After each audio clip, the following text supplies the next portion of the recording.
Last lecture में हमने देखा कि जो इलेक्ट्रोस्टैटिक पोटेंशियल एनर्जी वो क्या होती है, वो इलेक्ट्रोस्टैटिक पोटेंशियल एनर्जी डिफरेंस ही होता है। हमने कुछ काम किया, उसको हमने डेल्टा डब्ल्यू ले लिया था, डेल्टा डब्ल्यू, ठीक है। वो किस जितना भी काम किया चार्ज के ऊपर वो किसके बराबर हो गया था, चेंज इन पोटेंशियल एनर्जी के बराबर हो गया था। और चेंज इन पोटेंशियल एनर्जी क्या हो गई थी, किसी फाइनल पॉइंट पे मुझे चार्ज को लेके आना है, कहां से, उसके इनिशियल पॉइंट से। ओके, इसे क्लियर, ये था पोटेंशियल एनर्जी की फॉर्म में। लेकिन मुझे क्या मालूम करना है, मुझे मालूम करना है कि पोटेंशियल डिफरेंस एनर्जी नहीं, अब मैं डिफरेंस की बात कर रहा हूं। पोटेंशियल डिफरेंस, इसको हम डेल्टा वी से डिनोट करते हैं, ठीक है। देखिए अगर मैं इसको ये वाला चार्ज से डिवाइड कर देता हूं, है ना, जिस चार्ज के ऊपर मैंने काम किया या जिस चार्ज को मैं लेके आ रहा हूं इंफिनिटी से किसी एक पर्टिकुलर पोजीशन पे, ठीक है, उस चार्ज से अगर मैं डिवाइड कर देता हूं तो यहां पे भी डिवाइड हो जाएगा, क्योंकि दिस इक्वल टू दिस, अगर मैं इसको डिवाइड कर रहा हूं या उससे, तो ये भी उससे डिवाइड हो जाएगा। This is also equal to potential energy at B minus potential energy at A divided by charge, ठीक है। जिस चार्ज को मैं लेके आ रहा हूं किसी एक पोजीशन से, तो इसको बोलूंगा मैं change in potential. Is it clear? So this is called the change in potential. Okay, अब मैं ये वाली स्टेटमेंट छोड़ देता हूं, ये तीनों ले लेता हूं, यानी change in potential means delta V is equal to delta W by Q. Okay, so this is the relation between work done and potential difference. Okay, hope I made it clear कि potential क्या होता है, potential energy क्या होती है और potential difference क्या होता है, ठीक है। potential difference का मतलब है कि मुझे किसी चार्ज को किसी एक पॉइंट से दूसरे पॉइंट पे लेके आना है, ठीक है, in the electric field. Okay,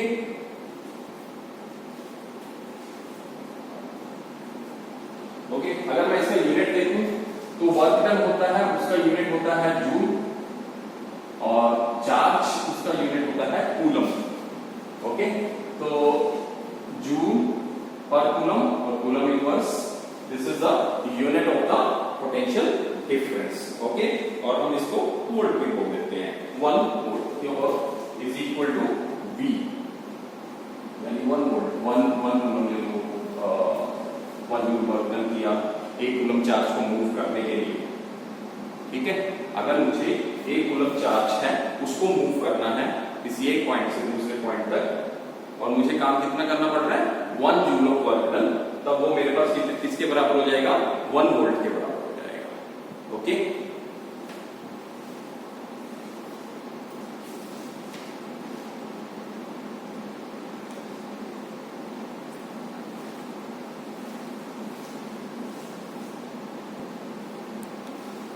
अब हमारे पास है कि ओम लॉ क्या है। एक लॉ बनाया था, ठीक है, जिसके अंदर हमारे पास रिलेशन है। किसके अंदर है रिलेशन? रिलेशन है एक तो पोटेंशियल डिफरेंस यानी वोल्ट के अंदर, करंट के अंदर, और एक और चीज है, नई चीज है रेजिस्टेंस। इन तीनों के अंदर रिलेशन है। तो इसके अकॉर्डिंग कहते हैं कि करंट, अगर इस करंट जो फ्लो हो रहा है किसी भी सर्किट में, वो डिपेंड करेगा वोल्ट के ऊपर, कितना मैं पोटेंशियल डिफरेंस दे रहा हूं उसके ऊपर डिपेंड करता है करंट। अगर ये पोटेंशियल डिफरेंस ज्यादा है तो करंट ज्यादा आएगा, है ना। अगर ये पोटेंशियल डिफरेंस मैं कम कर देता हूं तो कम करंट आएगा इसके अंदर। जैसे मैंने 3 से लगा दिया तो ज्यादा करंट फ्लो होगा, 2 से लगा दिया तो कम करंट फ्लो होगा, 1 से लगा दिया तो उससे भी कम होगा, सेल हटा दूंगा तो 0 करंट हो जाएगा। तो ये मुझे मालूम पड़ा कि करंट जो है वो डायरेक्टली प्रोपोर्शनल है V के, ठीक है। Is it okay? V के डायरेक्टली प्रोपोर्शनल है, जितना V बढ़ेगा उतना करंट बढ़ता जाएगा, जितना V कम होगा उतना करंट किसी सर्किट में कम होता जाएगा। लेकिन इस वे में इसका कुछ रिजल्ट नहीं निकलेगा, I directly proportional to V, क्योंकि जब मुझे इक्वेशन में कन्वर्ट करना पड़ता है ना इस I को, तो मैं लिखता हूं I equal to some constant into V, यानी ये डायरेक्टली प्रोपोर्शनल साइन हटाने के लिए मुझे इक्वल लगाया और साथ में कुछ ना कुछ कांस्टेंट आ जाता है। ओके, हमेशा जब भी मैं किसी डायरेक्टली प्रोपोर्शनल वाली को इक्वेशन में कन्वर्ट करता हूं। अब ये कांस्टेंट क्या है हमारा, तीसरी टर्म है आर, है ना, I equal to are we. लेकिन इससे तो मुझे कुछ नहीं मिल रहा है, क्योंकि अगर मैं यहां पे रेजिस्टेंस लगा देता हूं, आर का मतलब है रेजिस्टेंस, है ना, रेजिस्टेंस का मतलब होता है रुकावट। किसके रास्ते में रुकावट है भाई, क्या जा क्या रहा है यहाँ पे तो करंट जा रहा है, करंट को रोकना है तो मुझे रेजिस्टेंस लगाना पड़ेगा, इसको स्लो करना है तो मुझे रेजिस्टेंस लगाना पड़ेगा रास्ते में। जैसे आप बाइक पे जा रहे हो और आपने स्पीड ब्रेकर देख लिया है, ठीक है, आपने बाइक पे गए, आपने स्पीड ब्रेकर देखा और आप उसको स्लो करोगे, इस बाइक को स्लो हो जाएगी ना, लेकिन निकलेगी उतनी, ऐसा तो नहीं आधी बाइक नहीं रह जाएगी, आधी निकलेगी, है ना।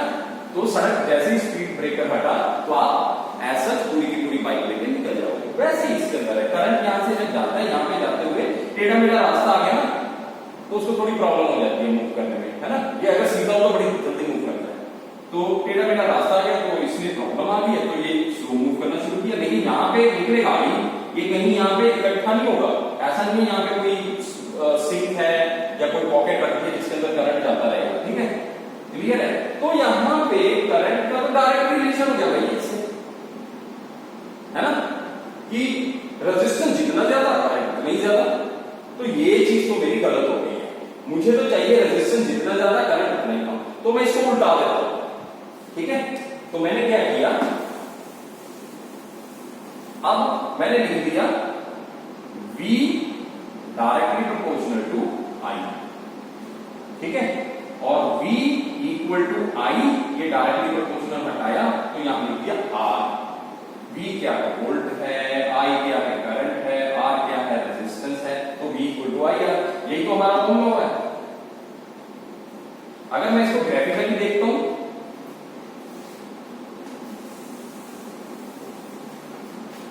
ग्राफिकली क्या होगा मेरे पास, मान लेते हैं करंट इस तरफ है या V इस तरफ है, तो ये होगा जैसे जैसे V बढ़ा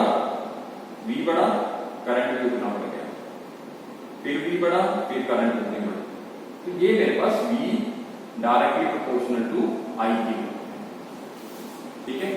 अब V का ओके, और I, अब I की वैल्यू अगर मुझे निकालनी है तो मैं R को V के नीचे ले आऊंगा, V बाय R।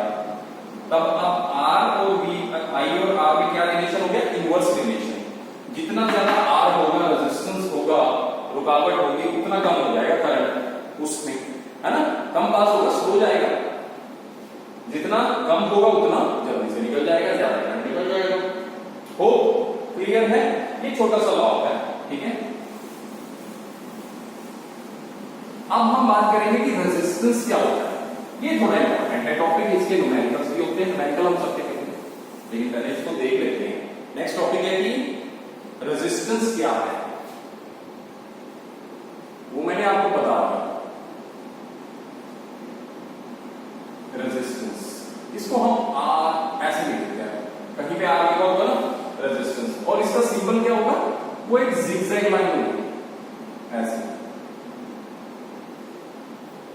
और किसी किसी बुक में एक ब्लॉक बना दिया गया होगा ऐसे, उसके अंदर आर लिख दिया गया होगा, तो ये है, ठीक है। अब यहां पे लिखा हुआ है 2, लेकिन क्या पता क्या है ये 2 है क्या, इसका यूनिट तो होना चाहिए ना कुछ, तो 2 ओम, ठीक है, या ओम नहीं लिखा होगा और सिंबल डाला होगा, ठीक है, ऐसा। इज इट क्लियर, 2 ओम, इसका मतलब है इसकी वैल्यू कितनी है, 2 ओम। ये फिक्स वैल्यू है, ये चेंज नहीं होगी, ये चेंज नहीं होगी। अगर मैं इसके ऊपर ऐसे एरो डाल देता हूं, एरो, तो इसका मतलब है इसकी वैल्यू आप कभी भी चेंज कर सकते हो। 2 लिखा है, 4 भी हो सकती है, 5 ओम भी बना सकते हो, 6 ओम, कुछ भी बना सकते हो। एरो का मतलब होता है वेरिएबल रेजिस्टेंस। क्या होता है, वेरिएबल रेजिस्टेंस। वेरिएबल वो चीज होती है जो अपनी वैल्यू चेंज कर सकती है, जिसकी वैल्यू चेंज हो सकती है, ठीक है। तो अभी हम रेजिस्टेंस पे, ओके, तो रेजिस्टेंस मालूम पड़ गया, जिगजैग है, रुकावट है, ठीक है। अगर मैं डेफिनेशन देखूं, इट इज क्या लिख सकते हैं कि ऑब्स्ट्रक्शन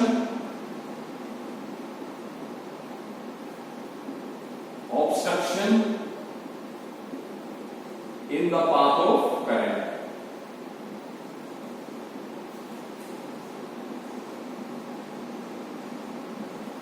करंट के रास्ते में ऑब्स्ट्रक्शन यानी रुकावट, करंट जा रहा है उसके रास्ते में रुकावट आ गई है, उसको बोलेंगे हम resistance. Is it clear? Symbol ये है। ओके, अब रेजिस्टेंस जो लगाते हैं ना, उसके लगाने के दो मेथड है, ठीक है। तीन जनरल दो मेथड है, लेकिन जब आप उसकी न्यूमेरिकल प्रॉब्लम सॉल्व करोगे तो उसके मेथड बढ़ जाएंगे। या तो हम रेजिस्टेंस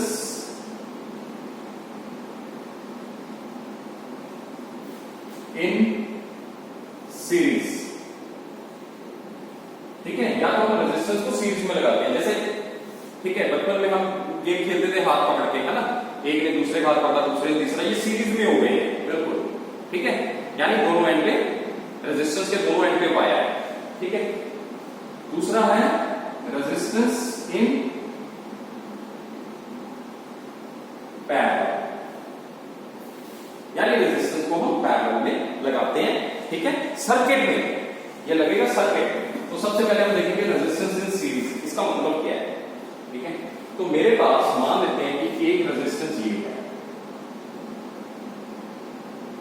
उसके साथ ही मैंने दूसरा रेजिस्टेंस लगा दिया, उसके साथ ही मैंने तीसरा रेजिस्टेंस लगा दिया, ठीक है, 4, 5, 6 कुछ भी लगा सकते हो। फिर मैंने इन सभी के अंदर एक बैटरी लगा दी, ठीक है। यहां से ये ईएमएफ दे दिया है, हम बाद में बताऊंगा वो चीज क्या है। तो यहां से करंट निकला, बैटरी है, बैटरी में प्लस साइन है, इलेक्ट्रोड है प्लस वाला, वहीं से करंट निकलेगा, ये डिस्कस किया था। तो करंट गया है, तार एक ही है तो उसी तार से जाएगा। यहां पे उसने देखा कि भाई रेजिस्टेंस है, इसकी वैल्यू कितनी है, लेट से R1 है लिया, ठीक है। करंट चला चला चला, यहां पे सेम करंट आ गया, क्योंकि मैंने बताया कि करंट कहीं पे रुकेगा नहीं, अंदर इकट्ठा नहीं होगा, ठीक है। तो वापस उसकी स्पीड बढ़ी, फिर उसने देखा दूसरा रेजिस्टेंस आ गया, रुकावट आ गई है, तो ठीक है ये R2 है, यहां से फिर I निकल गया, यहां पे क्या हो गया R3 हो गया, यहां से फिर I निकल गया, और ये I आता आता वापस सर्किट में फिर से फ्लो होना शुरू कर दिया। ऐसे I चलता रहेगा। यहां पे हमने एक चीज देखी है कि जो जब मैंने रेजिस्टेंस को सीरीज में लगाया है ना, तो I जो है करंट है उसकी वैल्यू नहीं चेंज हुई, वो सेम चलता रहा सभी में, ठीक है, वो सभी में सेम चलता रहा।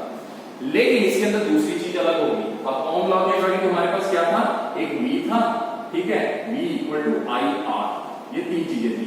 I तो मुझे मालूम पड़ गया भाई सेम जा रहा है, रेजिस्टेंस मुझे मालूम पड़ गया, इस रेजिस्टेंस की वैल्यू R1 है, यहाँ पे बड़ा वाला रुकावट है, यहाँ पे छोटा है या बड़ा है, या तीनों की वैल्यू अलग अलग है। तो ये दो चीज पता लगी। तीसरा है पोटेंशियल, ठीक है। पोटेंशियल का मतलब है कि इस के अक्रॉस कितना पोटेंशियल होगा, इसको मैं V1 लिख देता हूं, ठीक है। फिर इसके अक्रॉस बड़ा है रेजिस्टेंस, छोटा है रेजिस्टेंस, अगर तो रेजिस्टेंस सेम है तो सेम पोटेंशियल हो जाएगा भाई। और सिमिलरली इसके अराउंड भी पोटेंशियल V3। अब मुझे एक चीज मालूम पड़ गई है कि जब मैंने रेजिस्टेंस को सीरीज में लगाया है, ठीक है, तो करंट तो सेम रहेगा सभी रेजिस्टेंस में से, ठीक है। रेजिस्टेंस की वैल्यू अलग भी हो सकती है, सेम भी हो सकती है, और पोटेंशियल डिफरेंस हर रेजिस्टेंस के अक्रॉस क्या होगा, डिफरेंट होगा। पोटेंशियल डिफरेंस अलग होगा, करंट सब में सेम रहेगा, रेजिस्टेंस की वैल्यू जो भी दी होगी, ठीक है। Is it clear? तो ये मेरे पास है सर्किट जब रेजिस्टेंस कनेक्टेड इन सीरीज है। तो मुझे मालूम क्या करना है, मुझे मालूम करना है कि इन तीनों रेजिस्टेंस को हटा दूं, उसकी जगह मुझे एक रेजिस्टेंस लगाना है। इन तीनों रेजिस्टेंस को हटा के मुझे क्या करना है, एक रेजिस्टेंस लगा देना भाई। तो उस रेजिस्टेंस को मैं बोलूंगा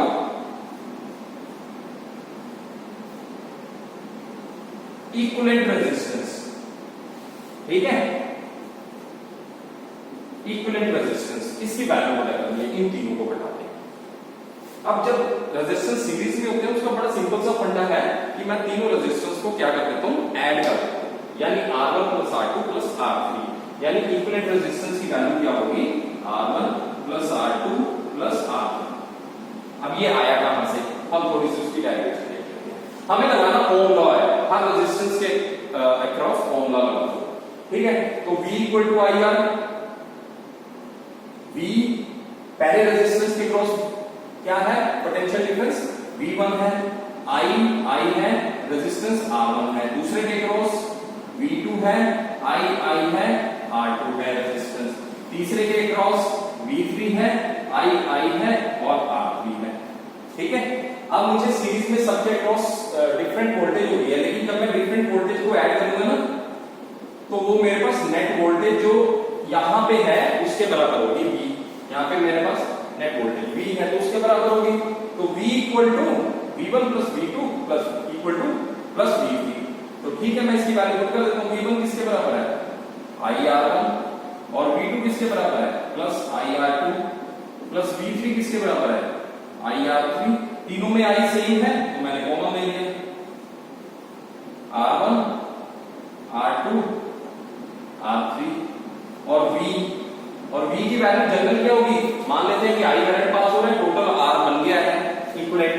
तो V equal to I R equivalent equal to I R1 plus R2 plus R3। तो I कैंसिल हो गया, तो R इक्विवेलेंट किसके बराबर आ गया हमारे पास, R1 plus R2 plus R3। तो ये हमारा रिजल्ट है जब रेजिस्टेंस को हम सीरीज में कनेक्ट करते हैं कि नेट रेजिस्टेंस क्या हो जाएगा, तीनों का समेशन। ये 4 है तो चारों का समेशन, 5 है तो 5 का